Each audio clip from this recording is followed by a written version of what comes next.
মেহমানদারিতে কিংবা বিকেলে নাস্তায় টেবিলে এরকম একটি আইটেম থাকলে তাহলে আর কিছু লাগে বলেন তো। আর এই নাস্তাটি আমরা রেস্টুরেন্টে অনেক চড়া দামে কিনে খাই, আর এটা বাসায় অল্প খরচেই খুবই অল্প সময়ে বানিয়ে নেওয়া যায়। আমার বাসায় যদি এটা তৈরি করা হয় বাচ্চারা তো কাড়াকাড়ি লেগে যায়। চিকেন নিয়েছি হাফ কাপের মতো, আর চিকেনের পিসগুলোকে একটু টুকরো করে ছোট করে নিয়েছি। এর মধ্যে দিয়ে নিচ্ছি প্রথমে 1/4 চা চামচ পরিমাণ রসুনের গুঁড়ো নিয়েছি, 1/4 চা চামচ পরিমাণ আদা গুঁড়ো সেম পরিমাণই নিয়েছি।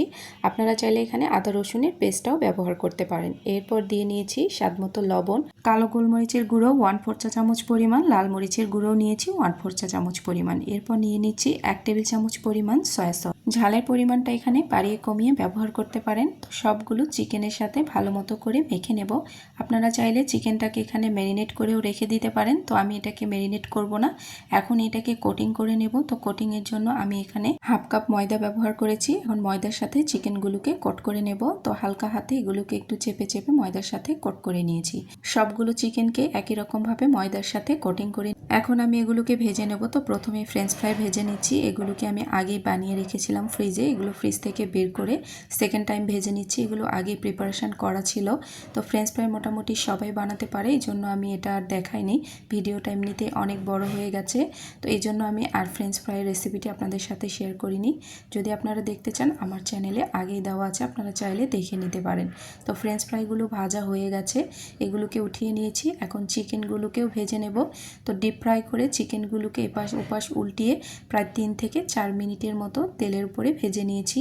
তো দেখুন চিকেনের কালারও চলে এসেছে। এখন আমি চিকেনটাকেও নামিয়ে নিচ্ছি তেল ঝরিয়ে। তো এদিকে চিকেন এবং আলু দুটাই ভাজা হয়ে গেছে। এখন মেয়োনিজ তৈরি করে নেব। এর জন্য পানির মধ্যে একটি ছাঁকনি বসিয়ে নিয়েছি। এর মধ্যে দিয়ে নিচ্ছি 2টো ডিম। কাঁচা ডিমের থেকে আমার কাছে এই সেদ্ধ ডিমের মেয়োনিজটাই অনেক বেশি ভালো লাগে। তো আমি ঢাকনা দিয়ে দিচ্ছি। 2 থেকে 3 মিনিট পরে ঢাকনাটা উঠিয়ে এর মধ্যে 2টো রসুনের কোয়া ব্যবহার করেছি। কাঁচা রসুন মেয়োনিজের মধ্যে ব্যবহার করলে আমার কাছে একটু স্মেল মনে হয়, এজন্য হালকা একটু ভাপিয়ে নিলে এর স্মেলটা একদমই থাকে না। তো এটা সেদ্ধ হয়ে গেছে, নামিয়ে আমি একটি জারে নিয়ে নিয়েছি। এখন এই সেদ্ধ ডিমের মধ্যেই দিয়ে নেব 1/4 চা চামচ পরিমাণ কালো গোলমরিচের গুঁড়ো, দিয়ে নিচ্ছি 1.5 টেবিল চামচ পরিমাণ গুঁড়ো দুধ, লাল মরিচের গুঁড়ো নিয়ে নিয়েছি 1/4 চা চামচ পরিমাণ। এরপর নিয়ে নিতে হবে ভিনেগার ভর্তি করে 1 টেবিল চামচ পরিমাণ, চিনি দিয়ে নিচ্ছি 1.5 টেবিল চামচ পরিমাণ, এর সাথে 1 চিমটির মতো লবণ, এরপর 2 টেবিল চামচ পরিমাণ পানি, আর তেল দিয়ে নেব 4 টেবিল চামচ পরিমাণ।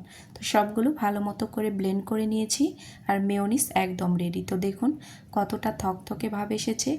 এই মেয়োনিজটা খেতে এত বেশি মজাদার হয় যে বাসায় যারা তৈরি করেন তারা তো অবশ্যই জানেন। এভাবে মেয়োনিজ তৈরি করে 5 থেকে 6 দিনের মতো নর্মাল ফ্রিজে এটা সংরক্ষণ করা যাবে। তো এখন আমি নাস্তাটি তৈরি করে নেব।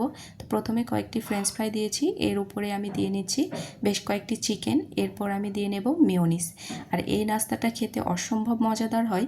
বাইরে কিনে খেতে গেলে অনেক চড়া দামে কিনে খেতে হয়, বাসায় অল্প খরচেই এই নাস্তাটি বানিয়ে নেওয়া যায়।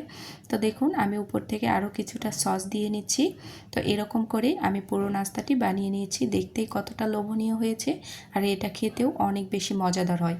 বাইরের কেনা থেকে কোনো অংশে এর টেস্ট কম হবে না। আল্লাহ হাফেজ, আসসালামু আলাইকুম।